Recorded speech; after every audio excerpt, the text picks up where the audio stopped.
The scent of ceremonial oils hung heavy in the air, mingling with the wood smoke from torches that lined the stone walls.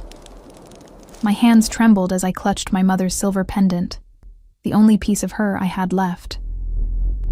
Outside, beyond the thick wooden door of my preparation chamber, I could hear the low murmurs of the pack gathering for what they called a union ceremony. I called it what it was, a transaction. "Hold still, Evelyn," Mira whispered, her fingers working swiftly to weave white winter blossoms into my pale blonde hair. The flowers felt cold against my scalp, a stark contrast to the warmth of tears threatening behind my eyes. "The council is already assembled, and the Alpha doesn't tolerate tardiness." The Alpha. King Dominic Ravencroft, a name that had been whispered with fear around our small border village for as long as I could remember. I'd never seen him. Few had. But stories of his battle scars and ruthless rule traveled far. They said half his face was a roadmap of scars from the Great Northern War, that his left eye gleamed silver in the darkness, that he could shift faster than any wolf in the 5 territories, that he had killed more challengers to his throne than any Alpha before him. And now, I was to be his wife. His property, more accurately. "My father should be here," I said, trying to keep my voice steady as Mira pinned another blossom into my hair. "He's the one who gambled away our family's security. He's the one who lost everything to the Alpha's men. He should be the one facing the consequences." Mira's hands paused in my hair, our eyes meeting in the polished metal mirror before me. Her expression softened with pity, making my stomach turn. I didn't want pity. I wanted justice. "Your father is gone, Evelyn, left before dawn. The debt collectors already emptied your house of valuables." She hesitated, her fingers resuming their work with gentle precision. "At least this way you'll have shelter, food. The Alpha's castle is just a fancier prison," I finished, watching as a single tear escaped despite my efforts, tracking a lonely path down my cheek. I wiped it away quickly, leaving no evidence of weakness, and I'm just another asset being transferred to his ownership. My stomach clenched as I recalled my father's expression last night. Not remorse, not sorrow, but relief. Relief that his gambling debts to the Alpha's treasury would be forgiven in exchange for his only daughter. I was the sacrifice, the payment, the collateral damage of his weakness. For years, I had watched him spiral deeper into his addiction, losing first our savings, then our land, and finally, our dignity. But I never thought he would lose me too. I touched the silver pendant at my throat, remembering my mother's last words before illness took her 3 winters ago. "Your heart is stronger than you know, Evelyn. When everything else fails you, trust it." The pendant was shaped like a crescent moon embracing a small star, a family heirloom passed through generations of women in our line, women who had endured, survived, persevered. Would I live up to that legacy? What would she think of this arrangement? Her daughter, sold to the most feared Alpha in the territories.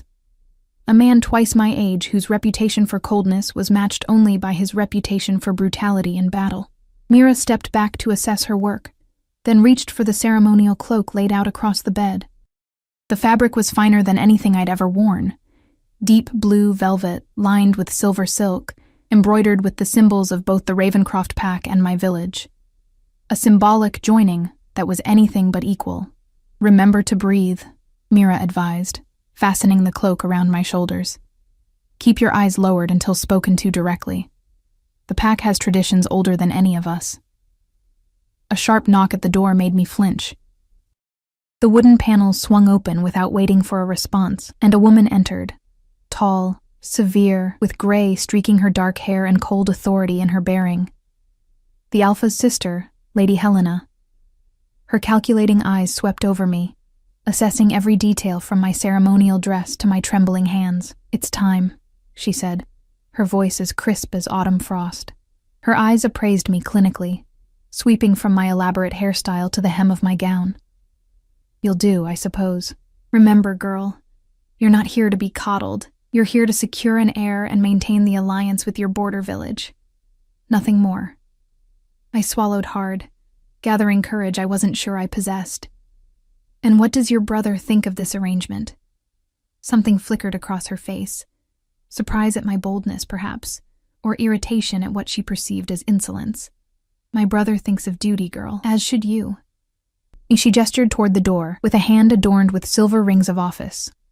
Now come. The ceremony begins, and we've kept the pack waiting long enough. Mira squeezed my hand one last time before releasing me to Lady Helena's custody. The gesture was small, but carried the weight of farewell. We both knew that after tonight, I would no longer belong to the village or its people. I would belong to the Ravencroft pack, to its scarred king. The great hall was dim, lit only by torchlight and the silver glow of the full moon through the skylights. The stone walls, ancient and imposing, seemed to absorb the whispers of hundreds of pack members who turned to watch me as I walked the long path toward the raised dais. Members of the pack lined the walls, their expressions ranging from curiosity to outright pity. Some I recognized from their visits to our village, traders, warriors, collectors of my father's debts. Others were strangers, their faces bearing the proud, wild look of born wolves. And there he was, standing tall and imposing on the platform, clothed in ceremonial black leather and silver. King Dominic Ravencroft, the Alpha. The stories hadn't prepared me, yes. The right side of his face was marked by 3 long, savage scars that pulled at the corner of his mouth into what might have been mistaken for a perpetual snarl, yes. His left eye gleamed silver in the torchlight, a stark contrast to the deep brown of his right. But what the stories failed to mention was his presence, the sheer wall of power that seemed to emanate from him. He stood unnaturally still, watching me approach with an expression I couldn't read. His broad shoulders squared beneath a cloak of black fur. His dark hair was swept back, revealing the full extent of his scarred visage. I clutched my mother's pendant tighter, feeling the cool silver press into my palm as I tried to draw strength from it. Each step felt heavier than the last as I approached my future, my sentence. The ceremonial music, a low, haunting melody played on strings and drums, seemed to pulse in time with my racing heart. The ceremony passed in a blur of ancient words and ritual, the binding of hands with silver thread, his large calloused palm against my smaller one.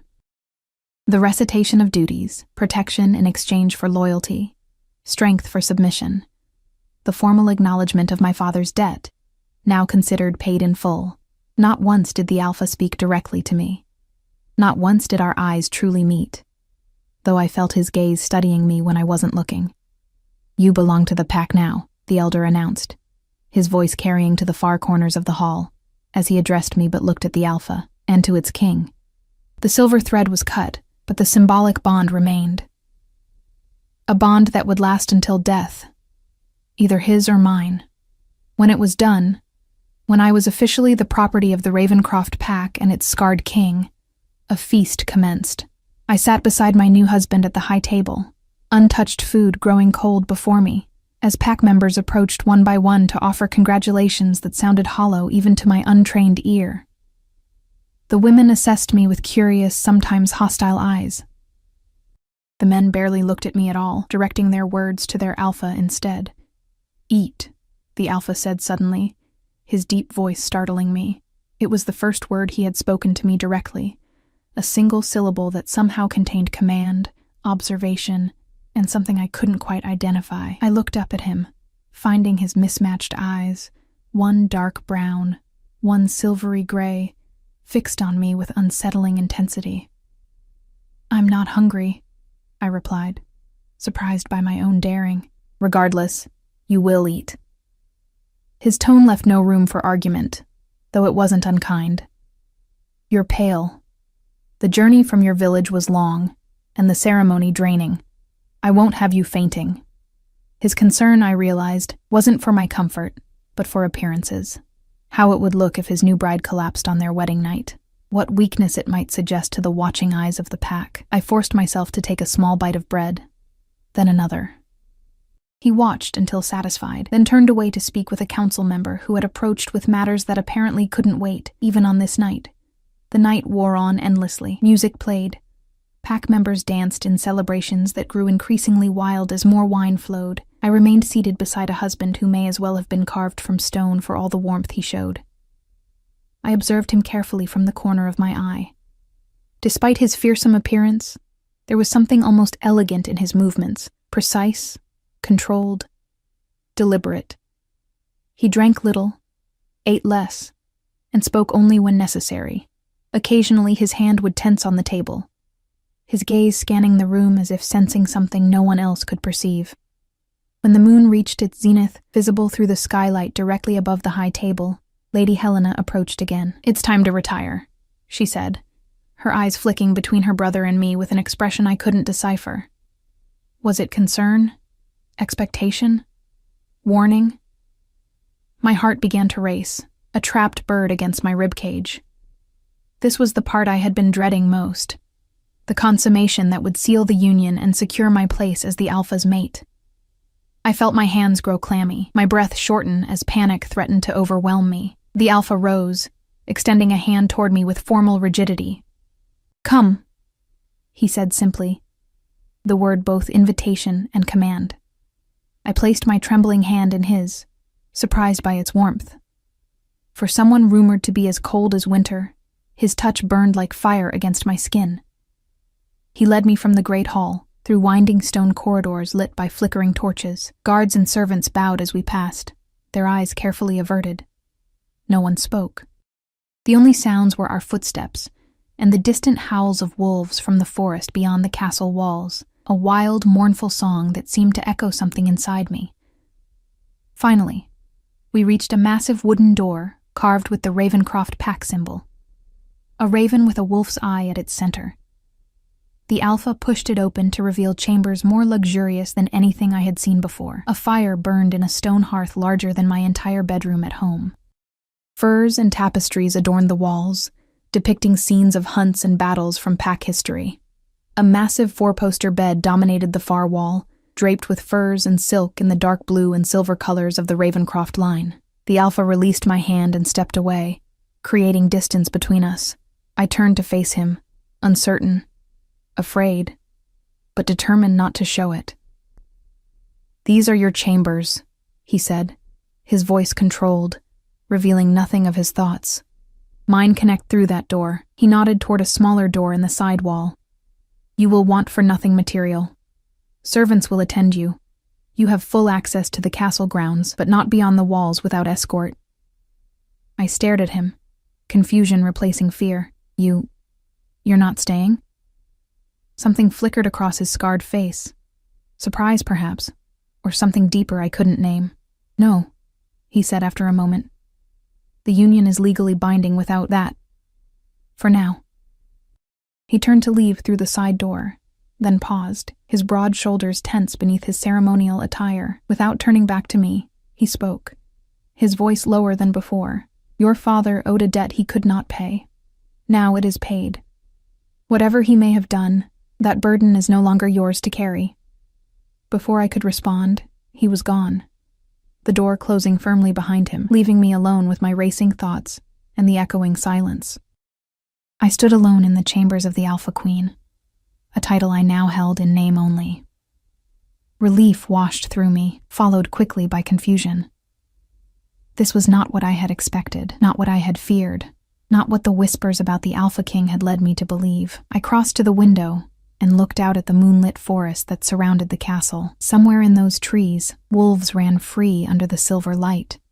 Somewhere beyond them was the village I had called home, the home my father had lost to us with his reckless gambling. I touched my mother's pendant again, drawing strength from it. "Your heart is stronger than you know," I whispered to myself, her words becoming my own. And for the first time since learning of my fate, I allowed myself to consider that perhaps, just perhaps, this arrangement might not be the prison sentence I had imagined, at least, not in the way I had feared. As I prepared for bed, I caught a glimpse of movement in the courtyard below. The Alpha, now dressed in simpler clothes, was walking alone toward the forest edge. Even from a distance, I could see the tension in his shoulders, the rigid control in his stride. For a moment, he paused, looking up toward my window as if sensing my observation, before continuing into the shadows of the trees. What scars did he carry that couldn't be seen? What secrets lay behind those mismatched eyes? What kind of man was this Alpha who claimed me as wife yet left me untouched? I didn't know, but something told me I would find out. Sleep eluded me that first night. Every creak of the ancient castle, every distant howl from the forest sent my heart racing anew. I kept expecting the adjoining door to open, for the Alpha to change his mind about the consummation of our union. But dawn arrived with the door still firmly closed. A soft knock at the main entrance startled me from my vigil by the window, where I'd watched the mist rise from the forest floor as night surrendered to morning. A young woman entered, her head bowed respectfully. "My queen," she said, the title strange and ill-fitting. "I'm Sarah. I've been assigned as your personal attendant." She gestured behind her, where 2 other servants waited with steaming buckets of water. "May we prepare your bath, queen?" The word echoed hollowly. I was no queen. I was collateral. "Yes, thank you," I said, watching as they filled a copper tub behind a privacy screen. The normalcy of the morning routine felt surreal against the backdrop of my new reality. "The Alpha requests your presence at breakfast," Sarah informed me as she laid out a gown of soft gray wool. "The Pack Council will be in attendance." My first public appearance as the Alpha Queen. A test, no doubt. "Tell me about them," I said, stepping into the bath and letting the hot water soothe my tense muscles. "The council members." Sarah seemed surprised by my interest, but obliged. "There's Lord Thaddeus, the Alpha's most trusted advisor and war general. Lady Imogen, who oversees the territory's commerce. Master Garrick, our head healer. And of course, Lady Helena, the Alpha's sister." "And what of the Alpha himself? What should I know about him?" I asked, trying to sound casual. Sarah's hands stilled as she gathered my bathing oils. "The king is private, my lady. He bears the weight of the Pack's survival on his shoulders. The scars." She stopped herself abruptly. "Go on," I prompted gently. She sighed. "The scars are from the Battle of Moonfall Ridge 5 years ago. He saved the entire Northern Alliance, but at great cost. Half the Ravencroft warriors were lost that day, including his father, the previous Alpha." Her voice dropped lower. "Some say he hasn't been the same since, that something inside him scarred deeper than his face." I absorbed this information silently as Sarah helped me dress. The castle was beginning to awaken around us. Footsteps in corridors, voices calling out orders, the clang of training weapons from somewhere below. This was a military stronghold as much as a royal residence, I realized. By the time Sarah finished arranging my hair, simpler than the wedding style, but still more elaborate than anything I'd worn in my village, I had composed myself into what I hoped was a dignified calm. "Remember to address the council members by their titles," Sarah advised as she escorted me through the winding corridors. "And the Alpha always speaks first at council meetings." The dining hall was smaller than the great hall of last night's ceremony, but no less intimidating with its stone walls and massive fireplace. 5 people were already seated at a long oak table when we arrived. All conversation ceased as I entered. The Alpha rose from his place at the head of the table. In daylight, his scars looked even more severe against his tanned skin, but there was an undeniable power in his bearing that commanded respect. He wore no crown, only a simple silver pin at his collar bearing the Ravencroft symbol. "My queen," he said formally, inclining his head slightly. "Join us." I approached the empty chair to his right, acutely aware of the assessing gazes of the council. Lady Helena's cold eyes watched from his left. Beside her sat an elderly man with shrewd eyes. Lord Thaddeus, I presumed. A striking woman with copper hair and sharp features. Lady Imogen, perhaps. A younger man with healer's hands. And a warrior, whose massive frame dwarfed his chair. "I trust you rested well," the Alpha said, as servants placed food before me. Bread, fruit, smoked meats. "Well enough, thank you," I replied, meeting his gaze directly. A flicker of something, approval, crossed his face before he turned to Lord Thaddeus. "Continue your report." As the council meeting resumed around me, I observed in silence, gleaning what I could about pack politics, border tensions with the eastern wolves, trade disputes with human settlements, supply concerns for the coming winter. Throughout it all, the Alpha listened more than he spoke. But when he did, his decisions were swift and final. I noticed how Lady Helena watched me when she thought I wasn't looking, her expression calculating. The others largely ignored me, as if unsure what to make of this human bride their alpha had acquired through such unusual means. When the meal concluded, the alpha addressed me directly again. Lady Helena will show you the castle grounds today. You should familiarize yourself with your new home. A command, not a suggestion. Before I could respond, he was gone, striding from the room with the male council members following in his wake. Lady Helena's mouth tightened into what might generously be called a smile. Come, girl, let's see what you're made of. The tour felt more like an interrogation as we walked through courtyards, gardens, and corridors. Lady Helena pointed out places I was permitted to go, and those that were forbidden: the training grounds, the council chambers, the underground tunnels used during attacks. Why did your brother agree to take me as payment for my father's debts? I finally asked as we stood on the castle walls, looking out over the vast forest that surrounded us on 3 sides. Surely there were other ways to recover the money. Lady Helena's laugh was sharp as winter wind. Do you think so highly of yourself? The pack needed this alliance with your border village, strategically located as it is. Your father's debts provided a convenient excuse. She studied me with those cold eyes. Besides, my brother needs an heir. His first wife couldn't provide one. My breath caught. First wife? She died 3 years ago, illness.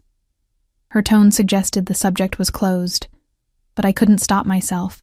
Did he love her? The question seemed to surprise her. Love is a human weakness, girl. For us, duty comes first. Remember that. She turned away. You'll join the Alpha for dinner tonight. Alone, try not to disappoint him. The rest of the day passed in solitude. I explored my chambers more thoroughly, finding a small library of books, fine clothing in the wardrobes, even writing materials. A gilded cage, but a cage nonetheless. As sunset approached, Sarah returned to help me prepare for dinner. She chose a deep blue gown that complemented my fair coloring, arranging my pale hair in a style that was elegant yet simple.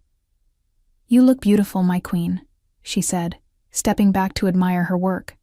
I touched my mother's pendant for reassurance. Sarah, what happened to the Alpha's first wife, really? Sarah's expression clouded. Lady Vivienne was kind, gentle, human, like you.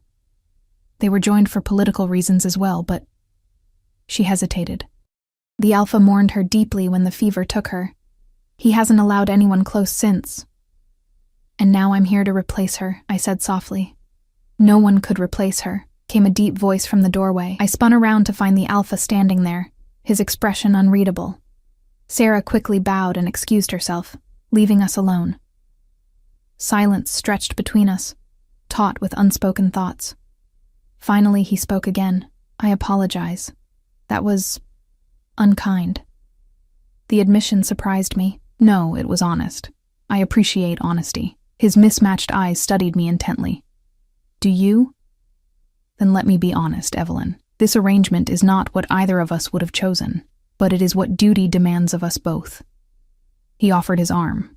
After a moment's hesitation, I took it, feeling the solid strength beneath the fine fabric of his shirt. He led me to a private dining room where a small table was set with candles and wine. My sister can be harsh, he said as we ate, but she is loyal to the pack above all. Including you? I asked. The question drew a sound from him that might have been a laugh, especially me. She believes I've grown too soft since Moonfall Ridge. Soft is not the word I would use to describe you, I said before I could stop myself. This time, his lips definitely curved. No. What word would you use then? I considered him carefully. Controlled. Something flickered in his eyes, surprise, perhaps recognition. Our conversation through dinner remained cautious but not uncomfortable. He asked about my village, my skills. I can read and write, and I know basic healing herbs. My knowledge of pack politics, minimal. I, in turn, learned small things about him, his preference for simplicity over luxury, his habit of reading historical accounts before sleep, his dislike of council politics. When we finished eating, he escorted me back to my chambers. Tomorrow, he said at my door, I have matters to attend to in the Eastern Territory. I'll be gone for 3 days. I see. I wasn't sure what else to say. He seemed to struggle with something, then added, Use the time to settle in. The pack will be watching you. judging whether you're worthy of your position. Show them you are. And am I? Worthy? I asked, the question escaping before wisdom could contain it. His expression softened fractionally. That remains to be seen, doesn't it? Without another word, he turned and left me alone with my thoughts. The next 3 days passed in a blur of exploration and observation. I spent hours in the castle library, reading about pack history and wolf customs. I visited the kitchens, the gardens, the weaving rooms, introducing myself to servants who regarded me with cautious curiosity. Lady Helena watched from a distance, assessing. I felt other eyes on me too, pack members judging this human girl who had suddenly become their queen. On the 3rd evening, as I sat by my window watching storm clouds gather over the forest, Sirab burst into my chambers without knocking. "My queen, come quickly. The Alpha's party has returned, but there's been an attack. He's wounded." My heart lurched as I followed her through the castle to the healer's quarters. The room was chaos. Bloodied warriors, healers rushing between beds, the sharp scent of medicinal herbs mixing with the metallic smell of blood, and there, on a central table, lay the Alpha.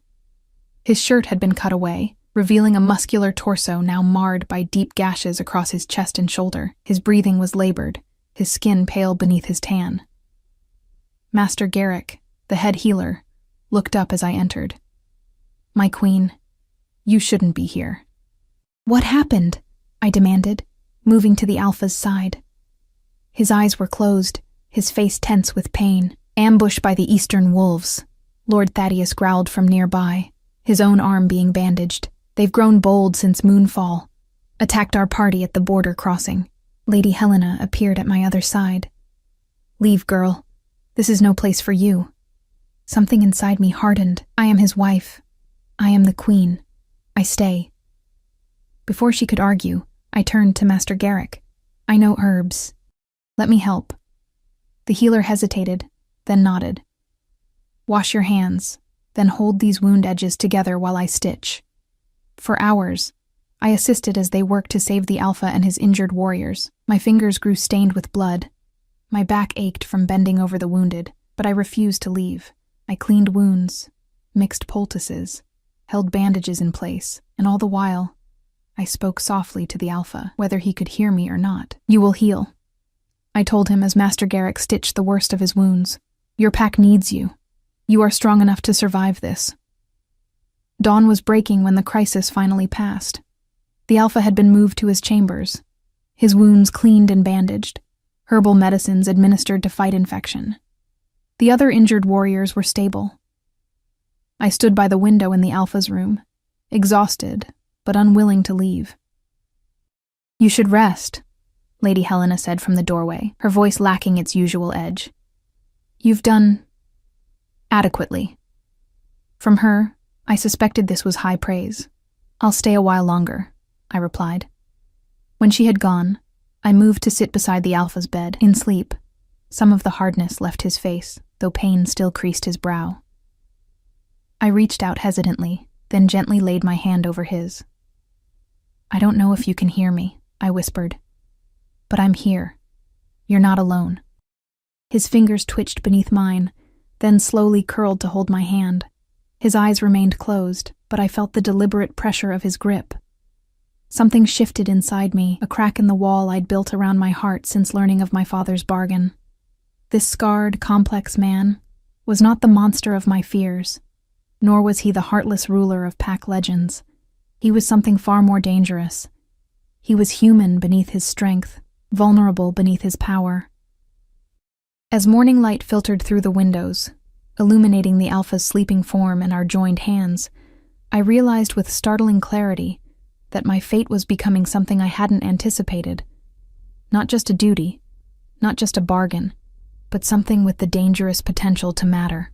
The Alpha's recovery progressed slowly over the next week. I divided my time between assisting the healers and learning more about my role as queen. The pack members who had initially regarded me with suspicion began to look at me differently after word spread of my vigil by the Alpha's bedside. Not with warmth, exactly, but with a grudging reassessment. On the 8th day after the attack, I entered the Alpha's chambers with fresh bandages to find him standing by the window, shirtless, his bandaged torso illuminated by morning light. The sight of him, alive, upright, powerful even in his wounded state, sent a flutter through my chest that I wasn't prepared for. "You should be resting," I said, setting down my supplies. He turned, his mismatched eyes finding mine. "I've rested enough."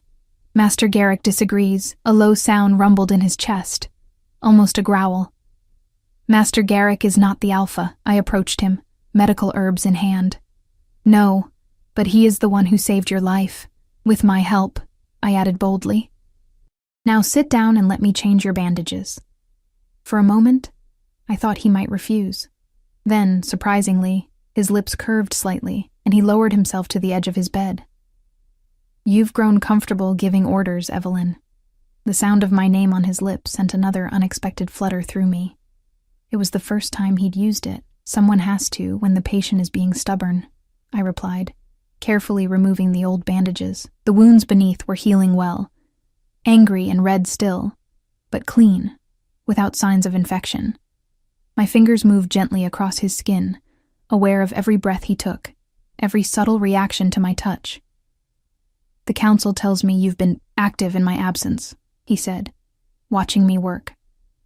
I kept my eyes on the task. "I've been learning about the pack, the castle, my duties." "You sat with the village representatives yesterday." "Yes. They brought concerns about winter preparations." "I listen." I glanced up, finding him studying me intently. "I hope I didn't overstep." "No." He seemed to be choosing his words carefully. "Lady Helena says you handled them well." Coming from Lady Helena, that was practically effusive praise. I finished securing the fresh bandages and stepped back, suddenly aware of our proximity, of his bare skin under my hands, of the intimate setting of his bedroom. "The Eastern Wolves," I said, changing the subject. "Lord Thaddeus believes their attack wasn't random." His expression darkened. "It wasn't. Because of me? Because of our union?" The Alpha stood, towering over me, his presence filling the room despite his injuries. "Not everything is about you, Evelyn." The words stung more than they should have. "Of course. I just thought the Eastern Pack has been testing our borders for months. They see the scars on my face and think me weakened." His voice was low, controlled fury vibrating beneath the surface. "They are mistaken." "And what will you do about it?" I asked. He moved to a table where maps were spread out, his shoulders tense. "What I must, what I've always done. Protect what's mine." The possessive word hung in the air between us. Was I included in that category now? Something to be protected, like territory. "I want to help," I said quietly. He looked back at me, surprise evident in his expression. "Why?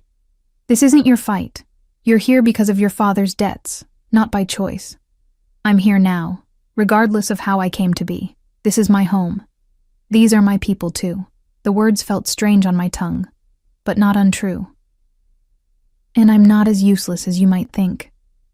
Something shifted in his gaze, a reassessment perhaps. "No," he said finally. "I don't think you're useless at all." That night, the Alpha insisted on rejoining the evening meal in the Great Hall, against Master Garrick's advice. I walked beside him, acutely aware of his slightly stiff movements, the careful way he held himself to hide any sign of pain. Pride, I was learning, was as much the Alpha's strength as it was his weakness. The hall fell silent as we entered, hundreds of eyes watching as we made our way to the high table. I felt the weight of their expectations, their judgment. The Alpha showed no weakness, moving with deliberate authority to his seat. "The Eastern Wolves think me weak," he announced, his voice carrying to every corner of the hall. "They are mistaken, and they will learn that lesson soon enough." Cheers erupted, wolves banging cups against the tables in approval. I sat beside the Alpha, watching the fervor his words inspired. This was the leader they needed, strong, uncompromising, fearless, but I had seen him vulnerable. I had felt his hand seek mine in pain and darkness. I knew there was more to him than this warrior facade. After the meal, as servants cleared away plates and pack members lingered over drinks, A young wolf approached our table. He couldn't have been more than 16, with a shock of dark hair and determined eyes. "Alpha King," he said, bowing deeply. "I wish to volunteer for the border patrol." The Alpha studied him. "You're Thomas's son." "Yes, my king. My father fell at Moonfall Ridge." The boy stood straighter. "I'm ready to serve the pack as he did." I saw a shadow cross the Alpha's face, brief but unmistakable, the memory of Moonfall Ridge, where half his warriors had died, including this boy's father. "How old are you?" the Alpha asked. 16, sir. Old enough to fight." "Old enough to die, you mean?" The words were harsh, but something in the Alpha's tone wasn't. "And what does your mother think of this plan?" The boy's confidence faltered. "She doesn't know I'm asking." The Alpha nodded, as if confirming something to himself. "Return to your training when you're 18, and if your mother consents, I'll consider your request. But, sir, that's my decision. Final, brooking no argument." The boy bowed again and retreated, disappointment evident in his posture. I watched him go, then turned to find the Alpha's eyes on me. "You disapprove," he said, not a question. "No," I replied honestly. "I think you spared both him and his mother more grief." Something like surprise flickered across his face. "Most would say I denied the pack a willing warrior. Most didn't see the cost of Moonfall Ridge in your eyes just now." He went very still. Around us, the great hall continued its evening revelry, but we seemed suddenly alone in our quiet exchange. "Walk with me," he said abruptly, rising from his seat. Curious, I followed him from the hall into the cool night air of a side courtyard. The moon hung nearly full above us, stars scattered across the clear sky. The Alpha moved to the stone balustrade, looking out over the forest beyond the castle walls. "Moonfall Ridge was a massacre," he said after a long silence. "We were outnumbered 3-1. My father knew it was likely a suicide mission, but he believed the alternative, letting the Northern Alliance fall, was worse." His hands gripped the stone railing. I tried to convince him to retreat, to find another way. "He called me a coward." I said nothing, sensing he needed to speak more than he needed my response. "He died in my arms, still believing I lacked the courage to do what was necessary." The Alpha's voice had grown quieter. "The scars on my face, they came from protecting his body, ensuring he could be returned with honor." I moved closer, standing beside him in the moonlight, and the pack never knew. What would be the point? He was their Alpha, their leader. They needed to believe he died a hero's death. "And you, what did you need?" He turned to look at me then, his scarred face silvered by moonlight. "Nothing. I needed nothing. I became what the pack required, a leader who would not fail them as they believed my father had." The depth of his sacrifice struck me. Not just the physical scars, but the burden he carried silently. The legacy he protected at cost to himself. "The boy tonight," I said softly. "You saw his father in him." The Alpha nodded once. "Thomas died saving 3 others. A true hero, unlike—" He stopped himself. "Unlike your father," I finished. "You honor Thomas's sacrifice by protecting his son, even from himself. It's what a true Alpha would do." His gaze returned to the forest. "At least it's what I believe." In that moment, I saw him clearly. Not the fearsome Alpha King of legend, nor the cold man who had accepted me as payment for a debt, but a leader trying to be better than what came before him. A man carrying wounds far deeper than those I had tended on his body. "Your father was wrong," I said, my voice barely above a whisper, "about your courage." He looked at me sharply, as if no one had ever suggested such a thing. "You don't know what you're talking about," he said, but without heat. "I know enough." I reached out hesitantly, then, in a moment of boldness, placed my hand over his on the stone railing. "I know that true courage isn't rushing headlong into battles.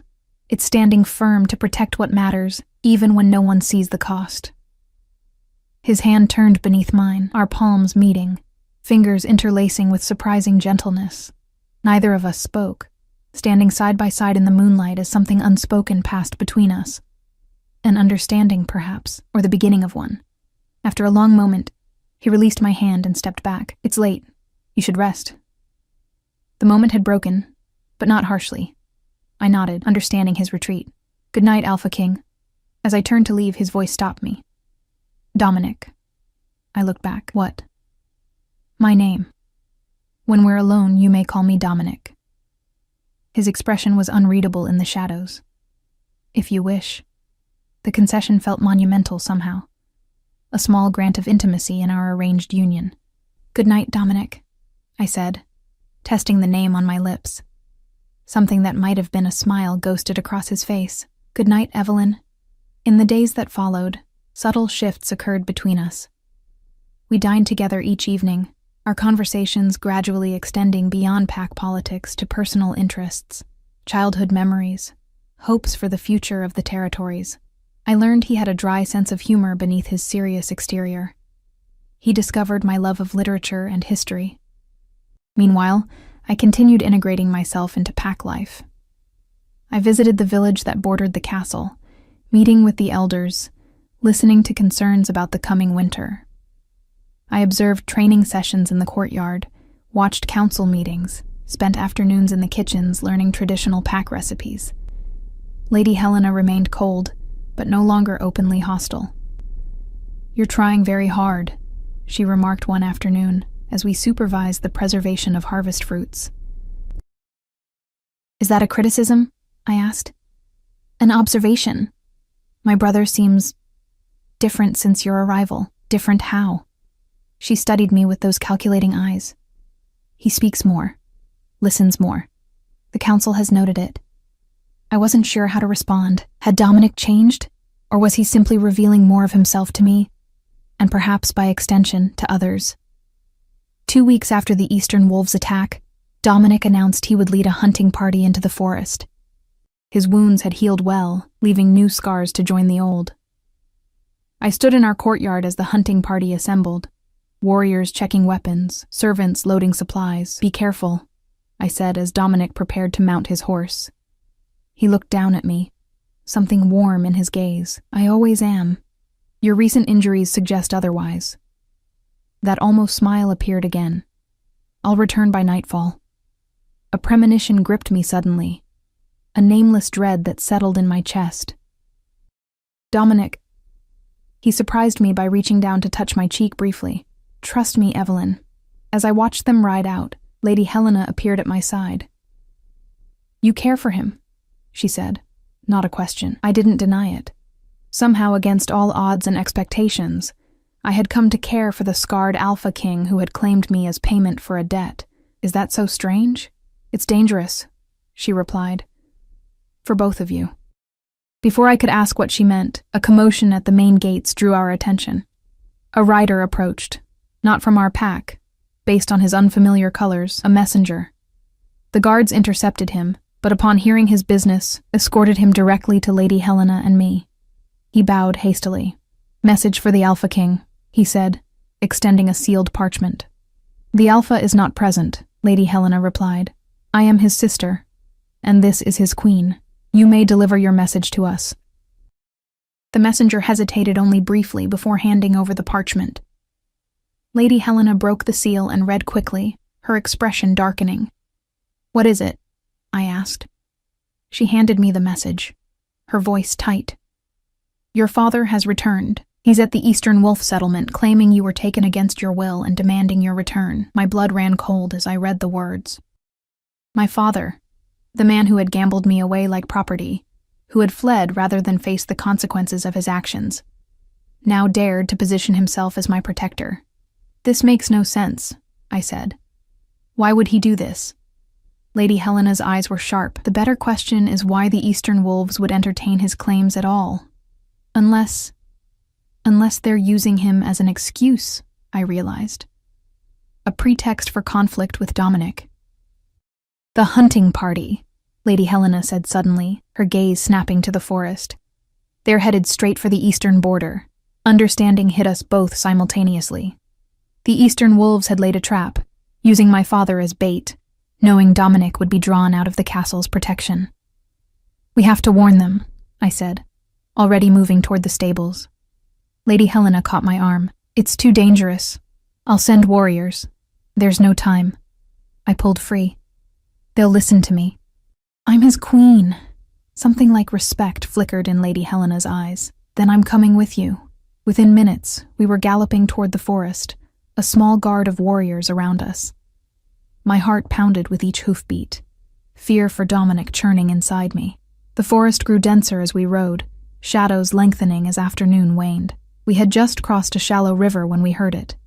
The unmistakable sounds of combat ahead. Growls, shouts, the clash of weapons. My horse reared in fright, and I struggled to control it as Lady Helena signaled our party to halt. "Stay back," she ordered, dismounting. "The rest of you, with me." But I was already off my horse, running toward the sounds of battle, ignoring her commands to stop. Through the trees, I caught glimpses of the fight. Wolves in both human and shifted form locked in combat, blood on the forest floor. Chaos. And there in the center was Dominic, his sword flashing as he fought off two attackers. Even as I watched, a third opponent circled behind him, preparing to strike. "Dominic!" I screamed, breaking through the tree line.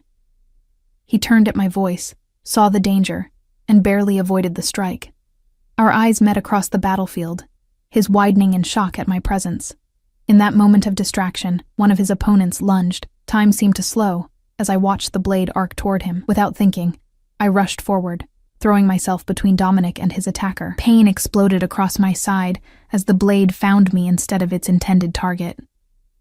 I heard Dominic's roar of fury, felt myself falling, caught a glimpse of him shifting forms, man to massive black wolf in one fluid, terrifying motion, before darkness swept over me. My last conscious thought was of Dominic's eyes, mismatched brown and silver, filled with a fear I had never seen there before. Consciousness returned in fragments, whispered voices, the sting of medicine on my wound, the softness of furs beneath me. I drifted in and out of awareness, catching glimpses of worried faces hovering above me. Master Garrick, Sarah, Lady Helena, but not the face I most wanted to see. When I finally awakened fully, moonlight was streaming through the windows of my chamber. I tried to sit up and gasped as pain lanced through my side. "Be still," came a deep voice from the shadows. Dominic stepped into the moonlight, his face haggard with exhaustion, his clothes still bearing traces of the forest battle. He moved to my bedside, lowering himself to a chair that suggested he had been keeping vigil. "What happened?" I asked, my voice raspy from disuse. "You nearly died." His words were clipped, tightly controlled. "The blade that struck you was poisoned." Memory rushed back. The ambush in the forest, throwing myself between Dominic and his attacker, the burning pain as the blade cut into my side. The hunting party? All survived. The eastern wolves retreated after... He paused. After I shifted, I recalled that last glimpse before losing consciousness, Dominic's human form giving way to the massive black wolf of the Alpha. The transformation had been both terrifying and magnificent. And my father? The question tasted bitter on my tongue. Dominic's expression hardened, captured. He was indeed working with the eastern wolves, though whether willingly or under coercion remains unclear. I closed my eyes, shame washing through me. "I'm sorry." "For what? Your father's actions aren't yours to apologize for." "I endangered you. I should have listened to Lady Helena, stayed at the castle." "Yes, you should have," he interrupted, anger finally breaking through his control. "It was reckless and foolish to ride into battle untrained, unprotected." His words stung, but I met his gaze steadily. "I was trying to warn you. At the cost of your own life?" He stood abruptly, pacing beside the bed. "Do you have any idea what it felt like to see you fall? To smell the poison in your blood and know I might not be able to save you?" The raw emotion in his voice stunned me. This wasn't just the concern of an alpha for his queen. This was something deeper, more personal. "You care," I whispered, the realization warming me from within. He stopped pacing, his back to me, shoulders rigid. "Of course I care. You are my responsibility. Is that all I am?" Slowly he turned to face me. In the silvery moonlight, his scars seemed to soften, and for the first time, I saw beyond them to the man beneath. Conflicted, guarded, but not as cold as he wanted the world to believe. "No," he admitted quietly. "That's not all you are." He returned to my bedside, lowering himself to sit on the edge of the bed. With uncharacteristic gentleness, he took my hand in his. "For 3 days, I thought I might lose you," he said, his voice low. "Master Garrick worked tirelessly to draw the poison out. You fought bravely, even unconscious." I squeezed his hand weakly. "I'm stronger than I look." "Yes," he agreed, the ghost of a smile touching his lips. "You've proven that repeatedly." We sat in companionable silence for a moment, the weight of unspoken feelings hovering between us. Finally, I asked the question that had been troubling me since reading the messenger's note. "Why would my father do this? Use me as a pawn against you?" Dominic's expression darkened. "That's what I intend to find out. He's being held in the Eastern Tower. When you're stronger, perhaps you'll want to speak with him." The thought of facing my father filled me with dread and anger in equal measure. "Yes," I said finally, "I think I must." Dominic nodded, then surprised me by lifting my hand to his lips, pressing a gentle kiss to my knuckles. "Rest now. Heal. The pack needs its queen." As he rose to leave, I caught his wrist. "Stay? Just until I fall asleep?" Something softened in his eyes. Without a word, he settled back into the chair beside my bed, his hand still holding mine. The last thing I saw before drifting into healing sleep was his face, watchful and protective in the moonlight. Recovery was slow but steady. My wound, cleaned of poison, began to heal properly. Each day I grew stronger, first sitting up in bed, then taking short walks around my chambers, and finally venturing into the castle corridors on Dominic's arm. The pack's attitude toward me had transformed completely. Word had spread of how I had thrown myself between the Alpha and an assassin's blade. Servants bowed deeper as I passed. Warriors saluted. Even Lady Helena treated me with newfound respect. "They see you as one of them now," she told me one afternoon as we walked in the gardens. "Few humans would risk their life for a wolf, especially an alpha."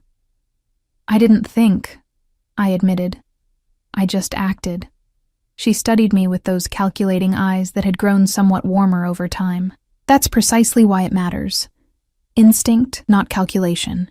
A week after I regained consciousness, I felt strong enough to face my father. Dominic insisted on accompanying me to the Eastern Tower where he was being held. "Are you certain you're ready for this?" he asked as we climbed the winding stairs. "No," I answered honestly, "but it needs to be done." The cell was sparse but not cruel. A bed, a chair, a small window overlooking the forest. My father stood as we entered, his once handsome face now haggard and drawn. Seeing him again after everything that had happened was like looking at a stranger who wore familiar features. "Evelyn," he breathed, moving toward me before stopping at Dominic's warning growl. "Father," I acknowledged coolly. "You look terrible." He had the grace to wince. "Not as bad as I deserve, I'm sure." "Why?" The single word carried the weight of all my questions. "Why did you gamble away our security? Why did you leave me to face the consequences? Why align with the Eastern Wolves against the man you sold me to?" "I never meant for any of this to happen," he began, the familiar cadence of his excuses making my jaw tighten. "The gambling. It's a sickness, Evelyn. I couldn't stop. When the debts mounted, I panicked. The Alpha's men were going to take everything. So you gave them me instead," I said flatly. He looked away, shame finally showing on his face. "It was wrong. I knew it was wrong the moment I agreed. I fled because I couldn't bear to see what I'd done to you." "And the Eastern Wolves?" Dominic interjected, his voice dangerously calm. My father swallowed hard. "They found me in a tavern near the border. Their Alpha, Varan, recognized me from descriptions. He offered me gold, protection, a new start, if I would help create a distraction for their planned attack on your hunting party." "By claiming my wife was taken against her will," Dominic stated. "Yes." My father looked at me pleadingly. "I told myself it might actually save you, Evelyn, that if they succeeded, you might be free." "Free?" I echoed, incredulous. "You thought trading one forced arrangement for another was freedom? Or did you just convince yourself of that to ease your conscience?" He had no answer for that. I stepped closer to the bars separating us. "Listen carefully, Father. I am not your pawn. I am not your bargaining chip. I am the queen of the Ravencroft pack now. By my own choice. His eyes widened at the authority in my voice. A voice he had never heard from his obedient daughter before. The Evelyn you knew, the one who cleaned up your messes, who made excuses for your behavior, who believed your promises to change. She's gone. You killed her when you traded her away like property. Tears filled his eyes, but I felt nothing. No satisfaction, no remorse, just a hollow acceptance that this chapter of my life needed to close. What happens to him? I asked Dominic as we descended the tower stairs. That's for you to decide, he replied, surprising me. He betrayed the pack, collaborated with our enemies, but he's your father. I considered this as we walked in silence back to the main castle. The weight of such a decision felt enormous, yet somehow fitting. I was no longer the village girl sold to repay a debt. I was the Alpha Queen. Exile, I said finally as we reached the castle courtyard. Strip him of connection to the pack and to me. Let him go far from here and start again, if he can. Dominic studied me. And if he returns? If he causes more harm? Then his life is forfeit. The words tasted bitter but necessary. But at least I will have given him one last chance, not for his sake but for mine, so I can be free of him without blood on my hands. Dominic nodded solemnly. It will be done as you wish. That evening, as we dined privately in my chambers, a different atmosphere settled between us. My confrontation with my father had shifted something inside me, closed one door while opening another. When I first came here, I said as we sat before the fire after our meal, I thought this was a prison sentence, a punishment for crimes I didn't commit. Dominic watched me over the rim of his wineglass. And now? Now I see it differently, not as an ending, but a beginning. I met his gaze directly, but there's still so much I don't know about this life. About being queen to an alpha. About us. He set down his glass and moved to sit beside me on the cushioned window seat. Outside, the moon hung full and bright over the forest. What do you want to know? He asked. When wolves take mates, I began carefully, is it always for political reasons? Or can it be more? His expression softened. It can be much more. Wolves mate for life, Evelyn. When we find our true mate, it's a bond deeper than human marriage. A connection of souls. And your first wife? I asked gently.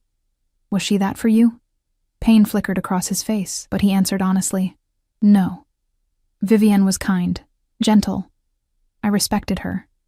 But ours was a political union, like ours began. Began? I echoed, catching his word choice. His eyes, one brown, one silver, held mine. Yes, began. Heart pounding, I asked the question that had been growing inside me for weeks. And what is it becoming? Instead of answering with words, Dominic reached out, his scarred hand cupping my cheek with surprising tenderness. Slowly, giving me every chance to pull away, he leaned forward and brushed his lips against mine. The kiss was gentle, questioning. Unlike anything I would have expected from the fearsome Alpha King, I responded in kind, my hand coming up to rest against his chest, feeling his heartbeat quicken beneath my palm. When we parted, his expression was unguarded in a way I'd never seen before, vulnerable, hopeful, almost young despite the scars and the burdens he carried. I never expected you, he said softly.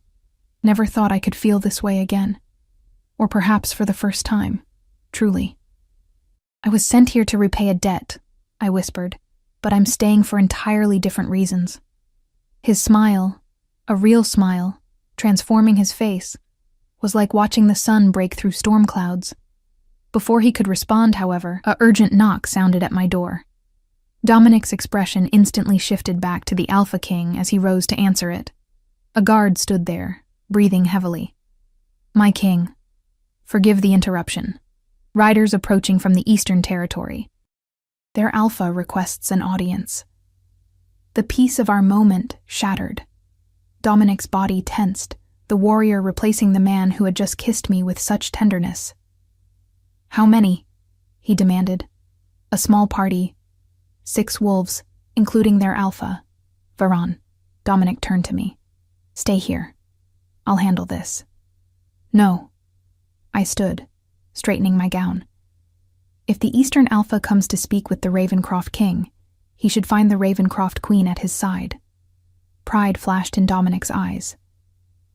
After a moment's hesitation, he nodded. Very well, but stay close to me. We descended to the great hall, where the council had already assembled.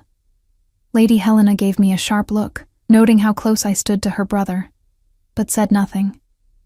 The Eastern wolves were escorted in, tension rippling through the hall. At their head walked a man I assumed was Alpha Varan, tall, lean, with calculating eyes and an arrogant bearing. Alpha Ravencroft, he greeted, voice silky smooth. How domestic you've become, and this must be the human bride I've heard so much about. His eyes raked over me dismissively. State your business, Varan, Dominic said coldly. You come to my territory after your failed ambush. Your welcome here is thin as ice. Varan smiled, revealing teeth too sharp to be fully human, even in his current form. I come with a proposal, a solution to the tensions between our packs. Tensions you created, Lady Helena interjected. Varan shrugged. History is written by survivors, my lady. But I digress. His gaze fixed on me again, more calculating this time. I propose a traditional challenge. Alpha against Alpha. The winner takes both territories. Murmurs spread through the hall. Such challenges were ancient tradition, but rarely invoked in modern times. You have nothing I want, Dominic replied dismissively, don't I? Varan's smile widened. Your human queen has made you weak, Ravencroft. Everyone can see it. The scars on your face are nothing compared to the ones on your heart. You've forgotten what it means to be a true alpha. I felt Dominic tense beside me, saw his hands clench into fists. Think about it, Varan continued. One fight to end the border disputes forever, unless, of course, you fear you cannot win. The hall fell silent, all eyes on Dominic. I could sense the trap. Varan was manipulating his pride, his position, forcing him to either accept a dangerous challenge or appear weak before his pack. Before Dominic could respond, I stepped forward. Alpha Varan, I said, my voice clear and steady. You speak of tradition, yet ignore its most sacred tenets. A challenge between alphas requires just cause, blood debt or territory violation. You have manufactured both through treachery, using my father as your pawn. Varan's eyes narrowed. The human thinks she understands wolf law. The queen understands it perfectly, Lady Helena said, moving to stand beside me, and she speaks with the authority of her position. I continued, drawing on everything I had learned about pack politics. If you wish to challenge Alpha Ravencroft, you must first prove your grievance legitimate before a council of neutral territory alphas. Murmurs of approval rippled through our pack members. Varan's smug expression faltered slightly. Furthermore, I added, any challenge must wait until the next full moon, as tradition dictates. Convenient, isn't it, that you arrive mere days after my husband was wounded in your ambush? Dominic's hand found mine, squeezing it once. Approval, support, something more. Varan's facade cracked, revealing the calculating predator beneath. You hide behind human technicalities, Ravencroft, behind your human mate. No, Dominic replied, his voice dangerously soft.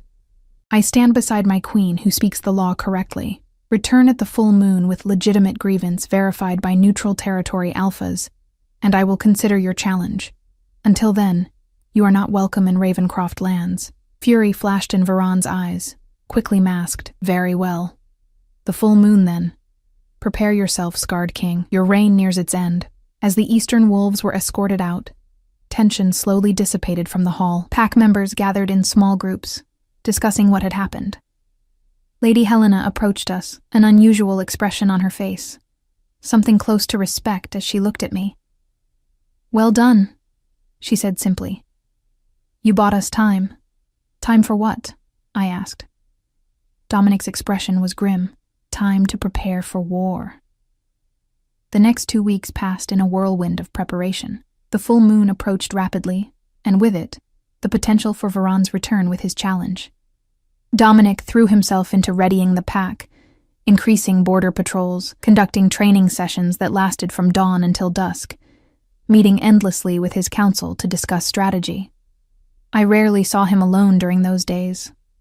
Our brief moment of tenderness, That single kiss by firelight seemed almost a dream as war preparations consumed the castle, but occasionally I would catch him watching me across the training yard or during council meetings, something unspoken passing between us before duty reclaimed his attention. "He's worried," Lady Helena told me one afternoon as we inventoried medical supplies.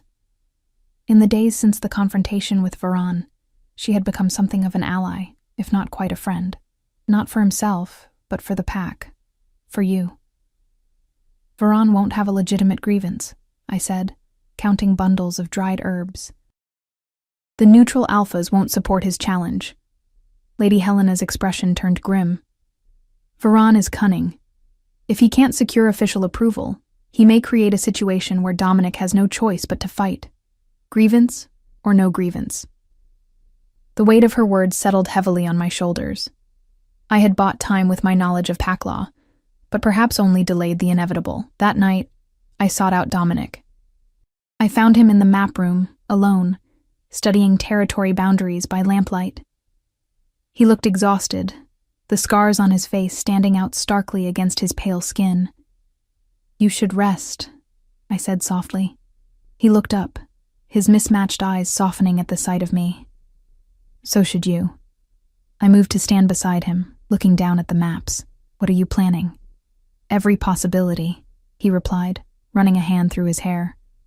"Varan won't come alone to the full moon meeting. He'll bring warriors, positioned strategically. If I refuse his challenge, regardless of what the neutral alphas decide, he could trigger a larger conflict. And if you accept," his eyes met mine, "then I fight, alpha against alpha." Fear clutched at my heart. "Could you win?" Dominic was silent for a long moment. "Before Moonfall Ridge, without question. Now." He didn't need to finish. The scars on his face were just the visible reminders of that terrible battle. I had seen the others that marked his body, had felt the way he sometimes stiffened with pain from old wounds. "There must be another way," I said, my mind racing. "Something we haven't considered." Dominic straightened, placing his hands on my shoulders. "Evelyn, if the worst happens, don't," I interrupted, placing my fingers against his lips. "I won't discuss your defeat or death as if they're foregone conclusions." A ghost of a smile touched his lips beneath my fingers. "I was going to say, if the worst happens, the pack will look to you. Lady Helena will support your claim as queen. You've earned their respect." The idea of leading without him made my chest ache. "I didn't come here to take your place. I came here because of my father's debts. I stayed because—" I hesitated, the words catching in my throat. We had never spoken of feelings directly, even after that gentle kiss. "Because?" he prompted, his voice low. "Because I found something I never expected," I whispered. "A home. A purpose." I met his gaze directly. Someone worth loving. The declaration hung in the air between us. Dominic's eyes widened slightly, his hands tightening on my shoulders. "Evelyn," he began, his voice rough with emotion. Before he could continue, the door burst open. A guard stood there, breathing heavily. "My king. Riders approaching from the village. There's been an attack." The moment shattered. Dominic was instantly the Alpha King again, striding toward the door. "Casualties?" "Several wounded, my king. Eastern wolves. They struck just after sunset. My blood ran cold. Varan." Dominic looked back at me, conflict clear in his eyes, the Alpha's duty warring with the man's desire to finish our conversation. "Go," I said. "I'll have the healers prepare." With a nod of gratitude, he followed the guard, leaving me alone with the echo of words spoken and unspoken between us. The wounded arrived within the hour, villagers bearing defensive injuries from protecting their homes and children. Master Garrick and I worked side by side, treating them as they recounted the attack. A coordinated raid by Eastern wolves, targeting food stores and livestock, setting fire to outlying structures. They said it was a message, one man reported as I bandaged his arm, that we belonged to the wrong Alpha. Dominic appeared in the doorway of the healing rooms, his expression thunderous. "How many?" 20 wolves, at least," the wounded man replied. They wore Eastern Territory markings. "Varan is trying to provoke you," I said quietly, as Dominic helped me gather fresh bandages. "He wants you angry, impulsive." "He's succeeding," Dominic growled, his eyes flashing with barely controlled rage. I placed my hand over his. This is what he wants, to make you fight on his terms. Dominic took a deep breath, visibly struggling to master his anger. You're right, he admitted, but I cannot let attacks on our people go unanswered. No, I agreed, but we answer strategically, not emotionally. Something shifted in his gaze as he looked at me. Pride, perhaps, or recognition. We, he repeated softly. Yes, we, I affirmed. Your battles are mine now. Your pack is my pack. The next morning, Dominic called a full council meeting. Leaders from every aspect of pack life attended. Warriors, healers, village representatives, elders. I sat at his right hand, Lady Helena at his left. Varan believes he can break us with fear, Dominic announced, his voice carrying to every corner of the chamber. He is mistaken. We will not cower, but neither will we be baited into a trap. He outlined his plan: increased defenses for the village, strategic redeployment of warriors, and a formal complaint to the neutral territory alphas, documenting Varan's unprovoked attack. But there's more, he continued, his gaze meeting mine briefly. Our queen has proposed an additional measure. All eyes turned to me as I stood. The room fell silent, no longer the suspicious stares of my first days, but attentive, respectful. Varan's strength lies in his unpredictability and our isolation, I said, my voice steady despite my racing heart. We change that by forming stronger alliances with neighboring territories. Not just military alliances, but trade, cultural exchange, mutual support. I unfurled a map, different from the one Dominic had been studying. This one marked with potential alliance points, trade routes, shared resources. The southern pack has grain we need. We have medicinal herbs they seek. The western territories need protection. We need their metalwork. Together we create a network Varan cannot challenge alone. Murmurs spread through the room, surprised, thoughtful, gradually approving. Dominic watched me with undisguised admiration. Diplomacy, Lady Helena said, something like respect in her tone. A human approach. A practical approach, I corrected. Wolf or human, we all seek the same things: safety, prosperity, peace for our children. The council debated the details, but by midday, messengers were dispatched to neighboring territories with alliance proposals. For the first time since Varan's threat, I felt a flicker of hope. That evening, Dominic sought me out in the castle gardens. I sat on a stone bench beneath a flowering tree, watching the sunset paint the sky in shades of gold and crimson. Your proposal was brilliantly received, he said, settling beside me. The Southern Alpha has already sent word accepting preliminary trade discussions. That's wonderful, I replied, genuinely pleased. You've become more than I could have imagined, Dominic said softly. When you first arrived, a village girl, payment for a debt. I never expected, nor did I admitted. I hated you then, or at least, I hated what you represented, and now? His question hung in the twilight air between us. I turned to face him fully. Now I see the man behind the Alpha, the leader who places his pack above himself, the king who carries wounds visible and invisible with such strength. My hand reached up to gently trace the scars on his face, a touch I would never have dared in those early days. I see someone worth fighting for, I whispered. Worth loving. Dominic caught my hand, pressing it against his cheek. I never thought to love again after Vivienne, he confessed. I believed that part of me died at Moonfall Ridge with so many others. And now? I echoed his question. His answer came not in words, but in action. He drew me close, his lips finding mine with gentle urgency. Unlike our first tentative kiss, this one held promise, passion, a future unfolding between us. When we finally parted, breathless, his forehead rested against mine. I love you, Evelyn, he said simply.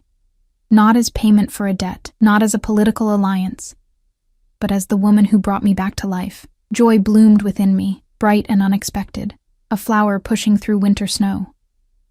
And I love you, Dominic, not as the Alpha King, but as the man you truly are. We might have remained there, lost in each other, had not the warning horns sounded from the watchtowers. We broke apart, the moment shattered by 3 long blasts, the signal for approaching danger. The full moon isn't for 3 more days, I said, as we hurried toward the castle.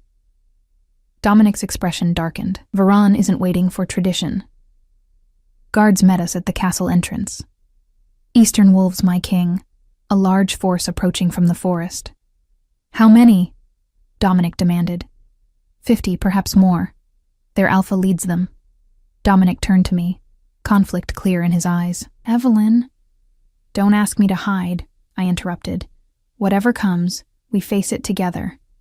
Something like resignation mixed with pride crossed his face. With a nod, he summoned Lady Helena and his war council. Within minutes, the castle was mobilizing for defense, warriors taking positions, non-combatants moved to secure inner chambers, archers to the walls. I stood beside Dominic on the battlements as Varan's forces emerged from the forest edge. The Eastern Alpha rode at their head, his expression visible even at this distance, smug confidence, predatory anticipation. Ravencroft, he called, his voice carrying across the open space between forest and castle. Face me now, or watch your people die one by one. Dominic's hand found mine, squeezing once before releasing it. I must answer him. I know, I said, my heart pounding with fear and determination. But not alone. Together we descended to the castle gates. Lady Helena met us there with a contingent of our strongest warriors. This is madness, she hissed. He violates every pack law with this attack. Which means he's desperate, I replied, or believes he cannot lose.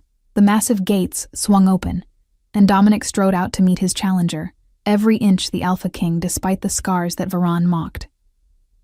I walked half a step behind, my position as queen clear to all watching. Varan dismounted, a cruel smile playing across his lips. So the scarred king emerges with his human pet, he sneered. How touching.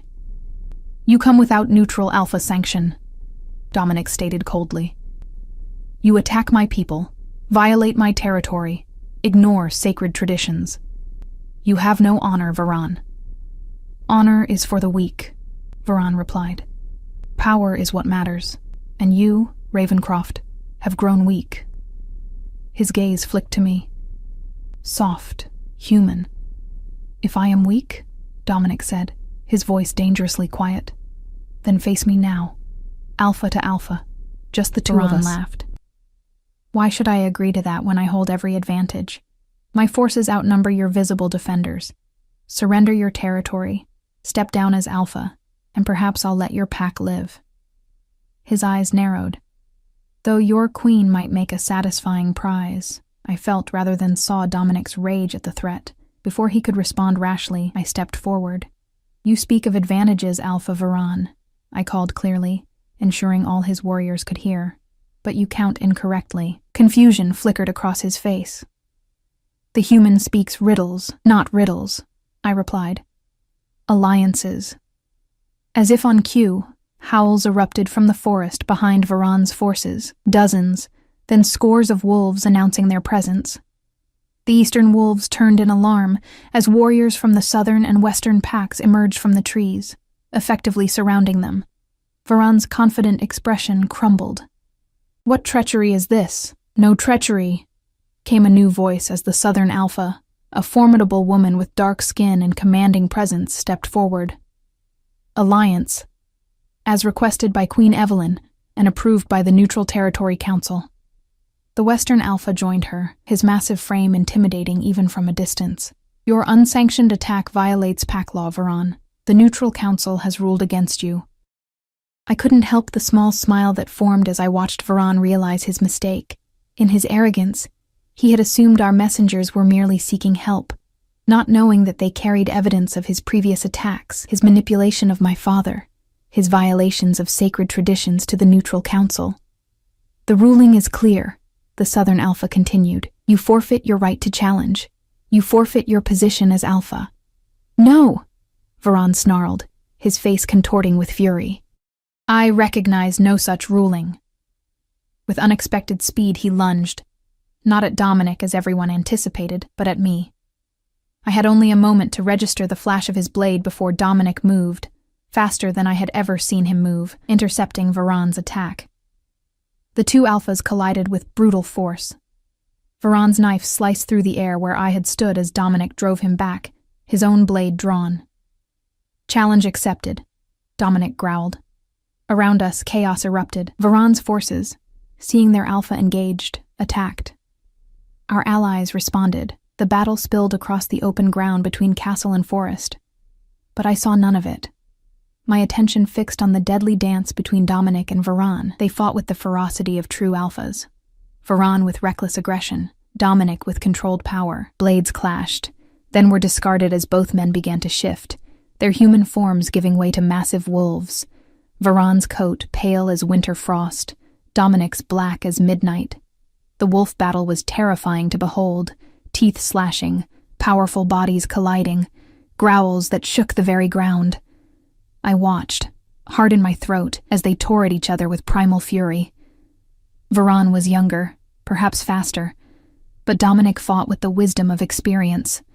When Varan lunged for his throat, Dominic twisted, his powerful jaws closing on the Eastern Alpha's shoulder instead. Varan howled in pain, but broke free, circling for another attack. Blood matted both wolves' fur now. The snow beneath them stained crimson. They clashed again and again, neither gaining clear advantage, until Varan, growing desperate, made a crucial mistake.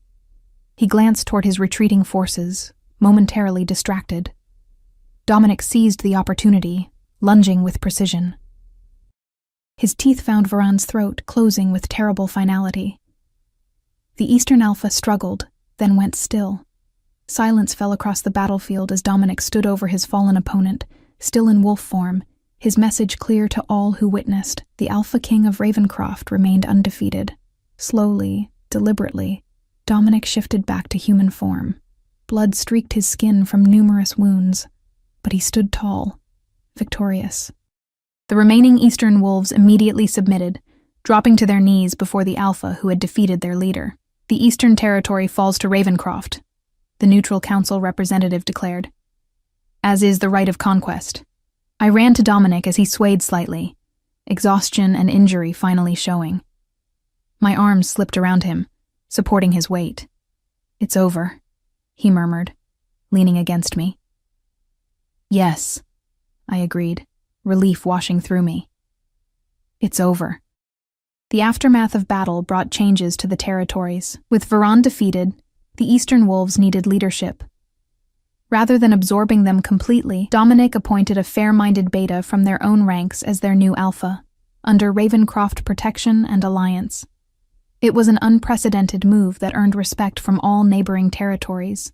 My alliance strategy expanded, creating a network of cooperation that strengthened all participating packs. Trade flourished. Peace settled over the region for the first time in generations. 1 month after the battle, on a clear spring evening with stars scattered like diamonds across the sky, Dominic took me to a secluded clearing in the forest. A small stream bubbled nearby, and wildflowers carpeted the ground. "This place is beautiful," I said, turning to find him watching me with undisguised love. "It's sacred to the pack," he explained, "where true mates make their eternal bonds under the witness of moon and stars." My heart quickened as he took my hands in his. "Evelyn," he said softly, "you came to me as payment for a debt. You stayed by choice. You risked your life for mine, brought wisdom to our pack, and love to my life." He knelt before me, still holding my hands. Our union began as a transaction. I ask now that we remake it as something sacred. Be my mate, my queen. My heart, not by duty. Tears blurred my vision as I looked down at this powerful Alpha King kneeling before me, his scars silvered by moonlight, his eyes, one brown, one silver, filled with vulnerable hope. "Yes," I whispered, pulling him to his feet. "My choice is you. It has been for longer than I realized." The ceremony that followed was intimate, ancient, binding our souls in the tradition of wolves. As Dominic marked me as his true mate, the silver pendant that had been my mother's last gift pressed between our hearts. Your heart is stronger than you know. Her words echoed in my memory. She had been right. Strong enough to survive being traded away. Strong enough to find love in unexpected places. Strong enough to become not just a queen by title, but a true alpha queen by actions and choice. Later, as we lay together beneath the stars, Dominic's arms around me and his heartbeat steady beneath my ear, I reflected on the strange path that had brought me here. "What are you thinking?"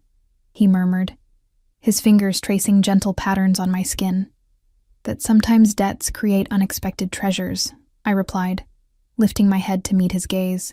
"That sometimes what begins as imprisonment becomes freedom." His scarred face, once terrifying to me, now beloved, softened with a smile as he drew me closer. "And sometimes," he whispered against my lips, "what begins as a transaction becomes the greatest love story ever told." As his lips met mine beneath the watchful moon, I knew with bone-deep certainty that my 19-year-old self, terrified and resentful on her wedding day, could never have imagined this outcome. That the debts that had seemed to end my life had instead begun it.